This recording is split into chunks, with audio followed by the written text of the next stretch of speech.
દીધા છે। બાકી એમ જોઈએ તો પ્રભુને કોઈ વસ્તુની કમી નથી। નંદરાયજીના ત્યાં હજારો લાખો ગાય હતી, તો એમને કોઈ દૂધ દહીંની કમી તો નથી કે ગોપી પાસે આવીને માંગે છે, એ કોઈ કમી નથી।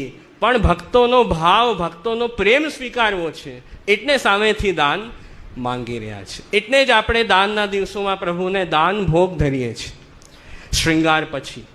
એમાં શું ભાવ કે રોજ તો દૂધ દહીં આપણે ધરીએ જ છે ઠાકુરજીને, પણ આ દાનના જે 20 દિવસ છે એમાં વિશેષ દાન ભોગ ધરીએ કે જેમ વ્રજભક્તો પાસેથી પ્રભુએ સામેથી દાન માંગીને સ્વીકાર્યો છે, એમ અમારાથી પણ હે પ્રભુ, હે શ્રી કૃષ્ણ, આપ સામેથી માંગીને આરોગો।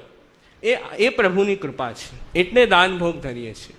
કેમ કે સામેથી કોનાથી મંગાય કે જેને પોતાના માનતા હોઈએ, જેને આત્મીય માનતા હોઈએ, એનાથી જ તો સામેથી મંગાય ને, કે કંઈક આજ્ઞા કરાય। જેને પોતાનો ન માનતા હોઈએ એને કંઈ કહેવાય નહીં।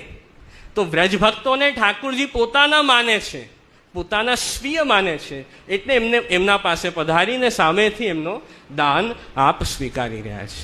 તો